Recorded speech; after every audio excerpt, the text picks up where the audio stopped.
Hello and welcome to this podcast, which will focus on a very highly cited paper, the yo-yo intermittent recovery test. And I have today with me here Prof Bangsbo, which was the senior author on this and also the developer of the test. Very welcome to the podcast, Jens. Thank you very much.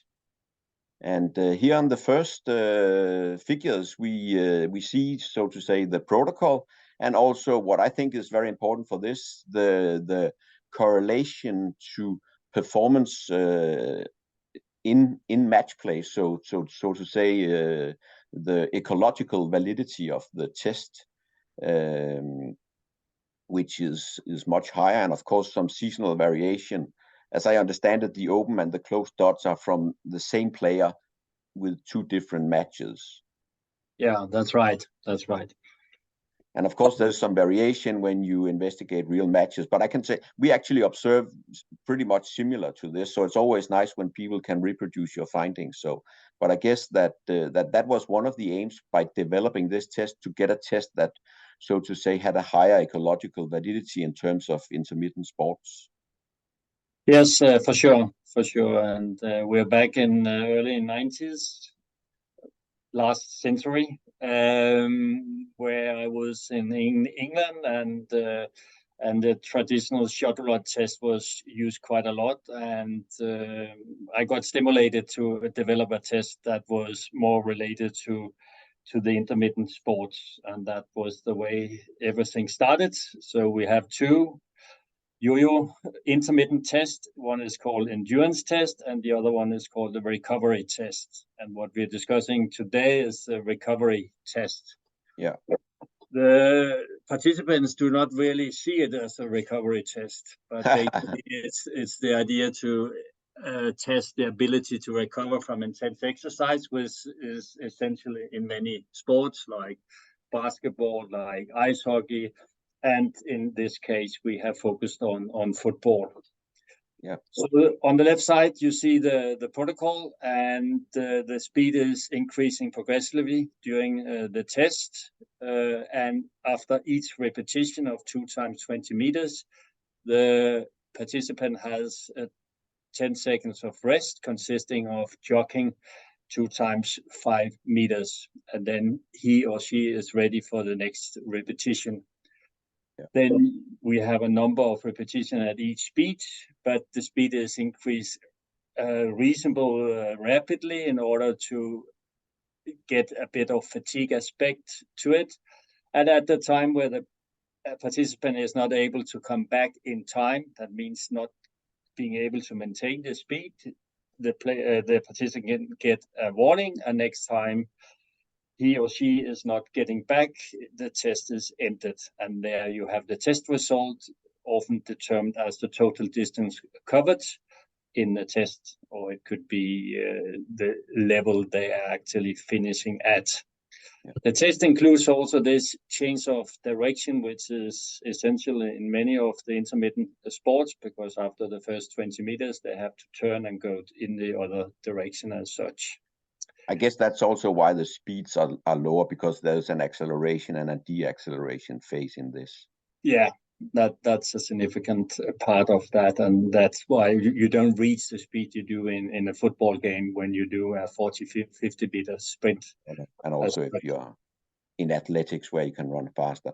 Do you see this this acceleration, deceleration phase of an important part of it, or is it more that it has a more relevant work to rest ratio?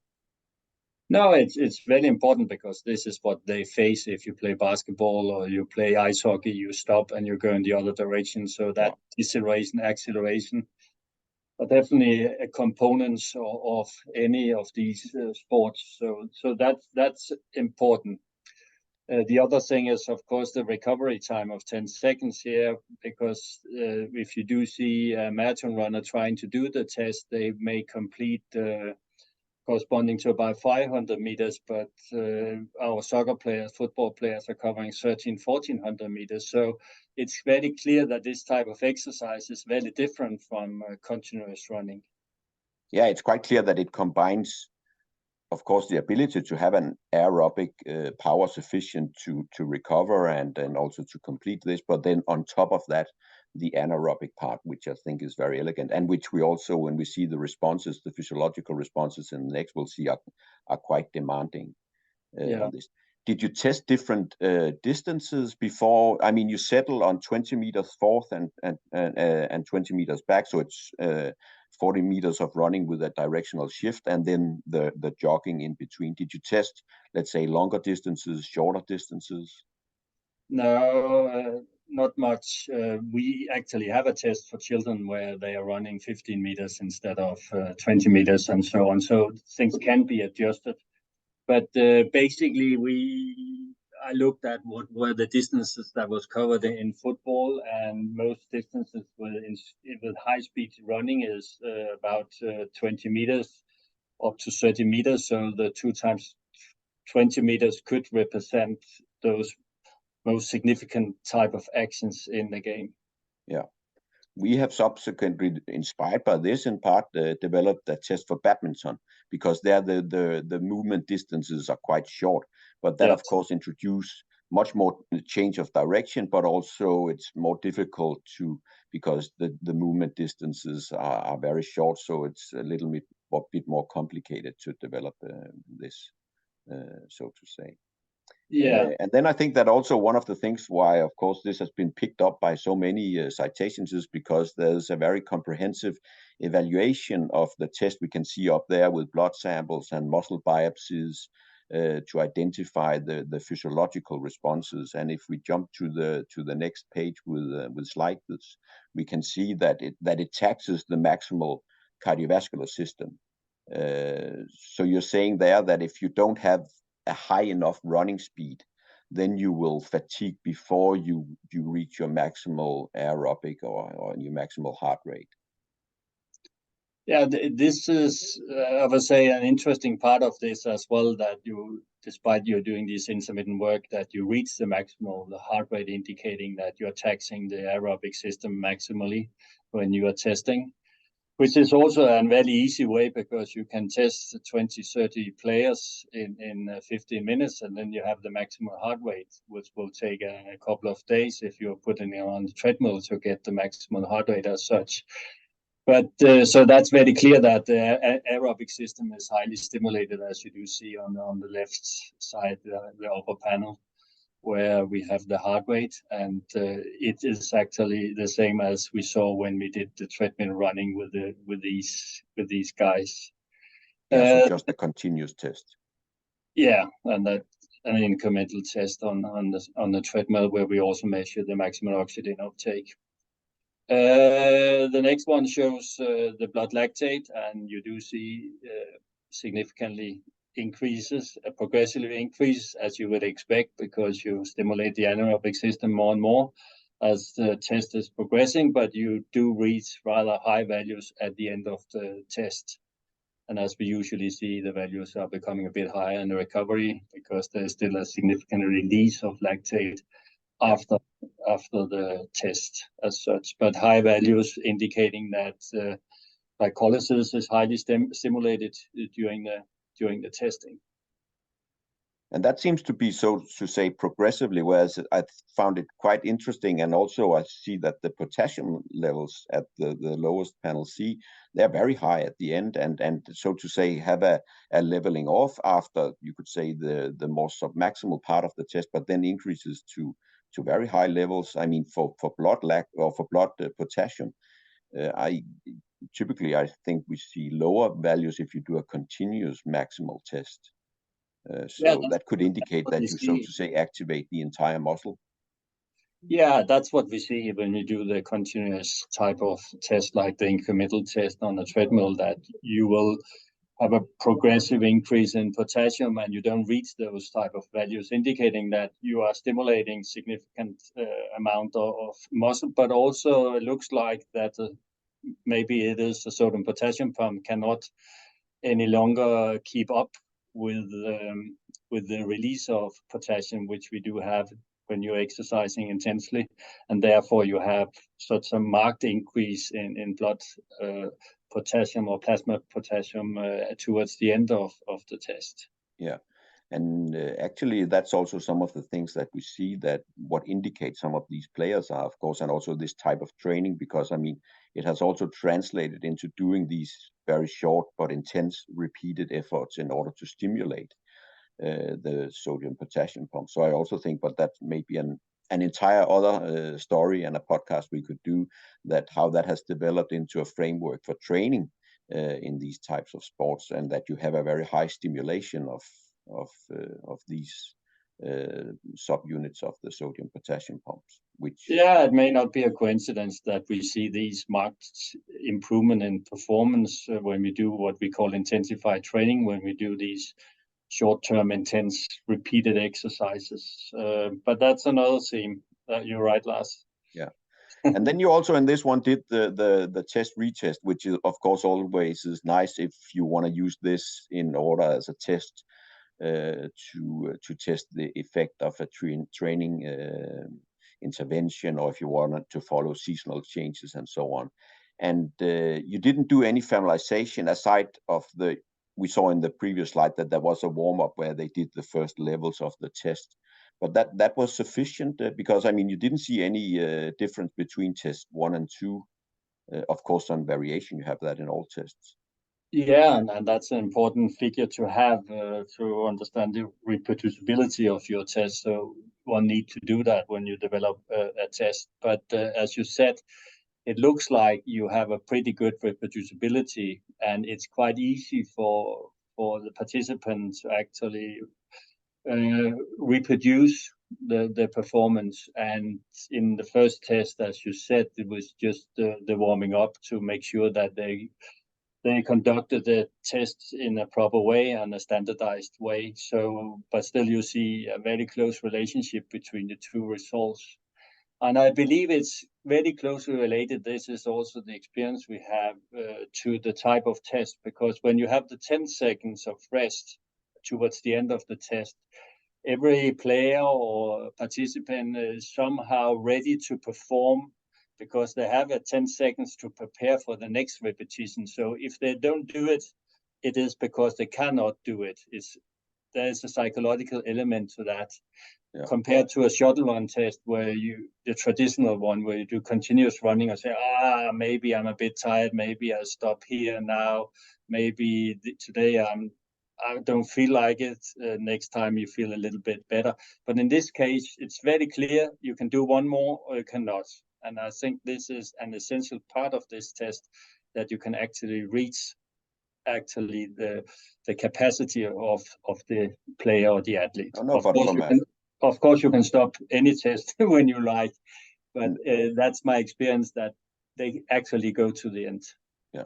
No, but from a practical point of view, it's of course nice to know that you can apply the test, because I mean, often we have to do an even simple test like a time trial on an ergometer. You need to have a familiarization trial, because I mean, good athletes, they learn from one test to another, and in some tests we need to run a battery of familiarizations and so on. But it's not a secret that you also have a very large experience in working with top clubs, athletes, national team, and so on. And when you have applied this test, you always just use it straight on. Never do, or if you want to test an intervention, you don't do familiarization. You can do it with just, you could say, the warm up as a practice. Yeah, that's the experience, and what you often do see when you do it in a team setting is that the other players and the coaches are supporting you, so there will be a lot of cheering as such. I have a story from just shortly after I developed the test, where I went to PSV Eindhoven in Holland because one of my friends was playing in the team. He was my former teammate, so I trained with the team and spent a few days there. And they had the coach Bobby Robson, Sir Bobby Robson there, and the fitness coach was very interested in a yo-yo test. So he suggested that we conducted the test with the team, and we had a bit of problems with in that days it was tape we used. So and Bobby Robson said at a point, no, we have to move on then. And then suddenly it worked, and we got the test going. And when we got the test going, he was probably the one who was doing the most, Bobby Robson, because he was just shouting, come on, boys, go for it, go for it. So there you see the coach actually taking active part in that. And with that type of support, it's the players will perform. So Yes.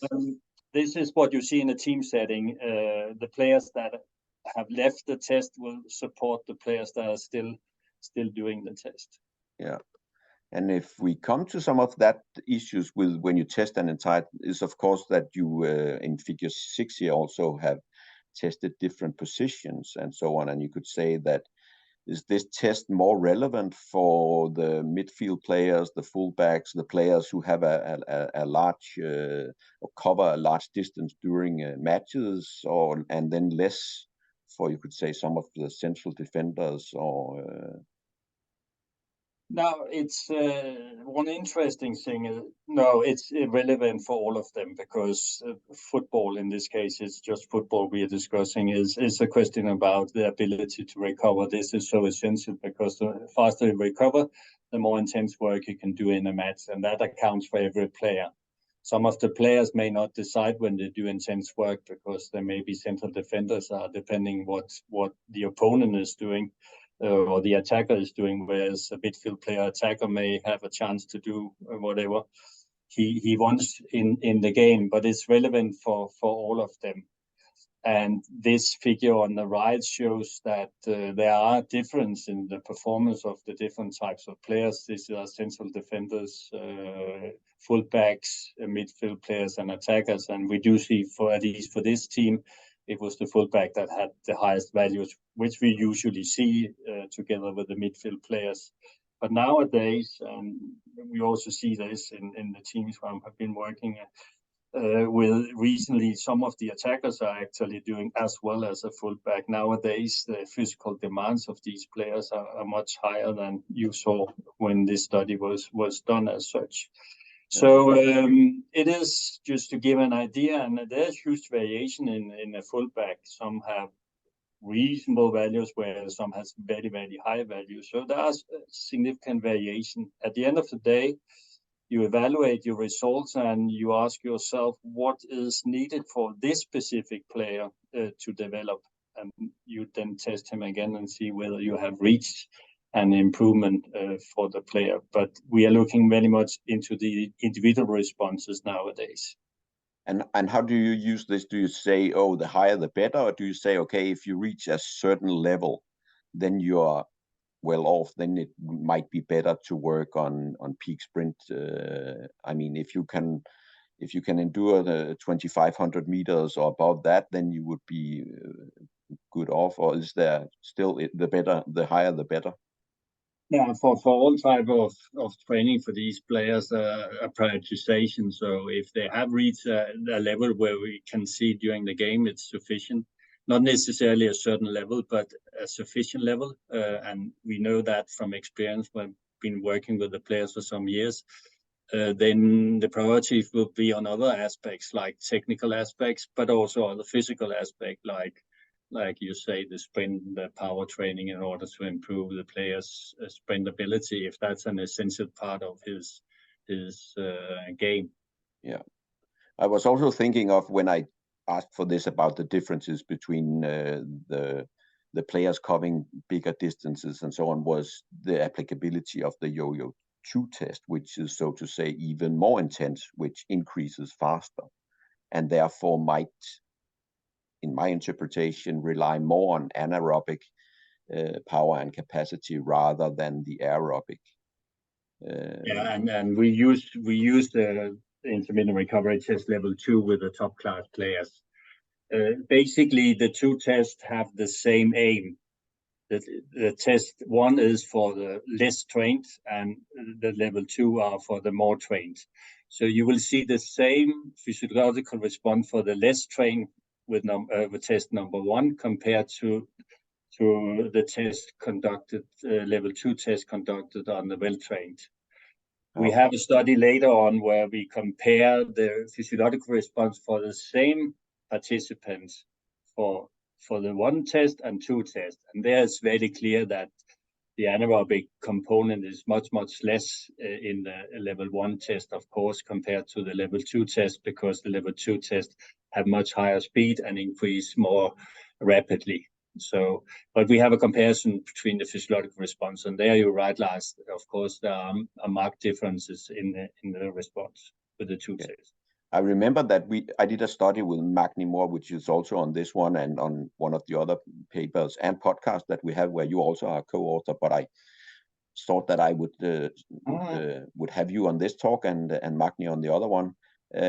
We did a study in Qatar where we applied both of the tests in before they did it and when we correlated. And in that, and it might be a coincidence, we saw that the yo-yo one, the one we have here, was the one that correlated the best to both the ability to minimize the fatigue over time, so the reduction in high intensity running from the first quarter to the last part of the match, and also the total amount, whereas the yo-yo 2 was more correlated to how much work could you cover in the most intense 5 minutes of the match. Yeah, that's what we have in the other paper as well. Okay. So the level 2 is more related to the specific recovery during the game, whereas level 1 is more related to the total amount of high intensity work during a game. And that's what we didn't talk about, at least in the first figure, was that relationship. So you may go back to that, Lars, just the first figure. Yeah, let's return to that. Just how about you also down here in the left in the figure 5b, you have also tried to see if submaximal heart rates can be used. What is your take on that? Because I mean, it's attractive often for coaches to say, okay, we don't want to do maximal testing. Can we just do a submaximal? Is that of any use? You can see here that it can track, so to say, seasonal changes. But I mean, how about, is it sensitive enough? Yeah, let me answer that in a few seconds. But on the top is the test with different periods of the season. And we have two tests just before the season. Pre-season, mid-pre-season, just at the start of the season, and then at the end of the season. And you do see there are marked increases in the first part of the pre-season, not that much in the last part of the pre-season for these players. Interesting enough, the level is a bit lower at the end of the season, and you do see a number of players that actually have a poor performance during the season that they had after the preseason, which is quite common to see, often because the coach hasn't been focused enough on the fitness training during the season. So this is the full performance, and then you come back to the submaximal. And this is some we have great experience with, especially with the Danish national team. When I worked with them, every time they were together, we did a submaximal test. As you said, it's easy to conduct. It's in that case, it was just 4 minutes. It's part of the warming up. So we always conducted that, and saw also when we were preparing for the World Cups and European Championship, that after 2 weeks, we had a significant decrease in the heart rate for all the players. So it looked to be even surprisingly sensitive to these changes. You may say they came back from their own season, and we actually did some specific fitness training, were able to lower their heart rate, indicating a better performance, even though they were supposed to be in the optimal performance when we saw the players. But of course, we had a specific focus on the fitness aspect to prepare them for the World Cup and European Championship. So it is quite sensitive, and it is to recommend to do that also because it's so easy. You can test all your 25 players, or it can be basketball. We're talking a lot about football at the moment, but could be basketball, ice hockey, or some of the other intermittent sports. Just testing them in this simple way will provide you with some information that is rather useful. Okay. So for change or tracking longitudinal changes all over a season to assure that players don't lose fitness over time. Yeah. I guess that this reduction towards the end of the season in some players, that's something that has been improved, I guess, at least for the teams that you've been training, that the awareness of maintaining this the fitness level during the season has the intent or the attention to that has increased a lot. It has, and it has. This is an old paper, and especially we have a lot of focus on maintaining their fitness level. We're also talking about the players that are not regular players, how to keep them fit in order to be able to perform at the moment where they are supposed to play. And it is possible. And what we also see in our teams is that the players are performing towards the end of the game. In the old days, we always had this decrease in performance in the last 50 minutes of the game, but we don't see that any longer. Okay, so that's more determined by tactical aspects and whether they are ahead or. Yeah, well, but still they're performing pretty well in the first 75 minutes, so they can also perform in the last 50 minutes. So that's what you have to aim for, because many. So you would say that the fatigue occurring over the duration of the match that has decreased, but still there's a substantial fatigue after the more intense periods. There are always fatigue after intense periods, and the issue here is just how can we reduce the time it takes to recover from that? Yeah, and you do recover during the game. Yeah. Was it this figure or the previous one you wanted to show again? It was just the one with the relation to the match performance, because you discussed match performance before. Yeah, this one. And you talked about your study in Qatar where you had a relationship between the first 15 and last 15 minutes of the game as such. It's always we just saw that the yo-yo was the one that was best. Yeah, the best test to track whether they were able to minimize that fatigue over time. Yeah, and just highlighting this one where we try to make a comparison between the test performance with this is in this case recovery test level 1 and the high intensity work. In this case is defined as higher than 15 kilometers per hour. And it's difficult to believe you can find any test that give you an accurate measure of performance in any sport as such. And here soccer is even more complex because a lot of things are depending on the tactical elements as well. And that's also where we include a couple of games for the same player. As you do see, when you have the vertical lines, it means that the same player within a rather short time playing 2 games and get 2 different results. So we want to always have to be careful relating match performance with test performance as such. But anyway, it looks like there's some type of a correlation. No, but an R-squared value here of 0.550%. I mean, that beats what we can predict. I mean, if I test, I'm from bicycling, if I test a bike rider in the lab, their peak power, and want to use that in order to guess how fast they can go on a bike, I get lower correlation. So, I mean, this is a good correlation. I mean, in terms of having a quite simple run forth and back, whereas the running patterns in a match will be in all kinds of direction. And as you say, also dictated by the tactics and how the match develops. So I think that this shows that, I mean, if you have the capacity tested in the yo-yo test, then you also seem to use it in matches. So I think that's quite elegant. Good. But we've been a lot of around. How do you see it? I know that you also have developed even more soccer-specific tests and so on. But you still think that this is, so to say, covering the need for test? You don't see the need for developing newer tests. I know that has been done a lot around, and as I mentioned for you, we saw the need for that in badminton because there the movement patterns is so special. But in all of these running dominated sport, I think that this is still the, so to say, state-of-the-art test that people apply. Yeah, first of all, we have to say this is a simple test, and one of the beauties that you can test 30 players at the same time. That means you have a test result within 15 minutes, which is an important thing. The next very important thing is that it seems to reflect activities in the sport you are dealing with. So basically that covers that.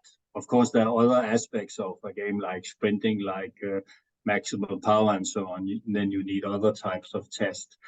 We have developed a Copenhagen soccer test as well, which is a very nice test to use in a scientific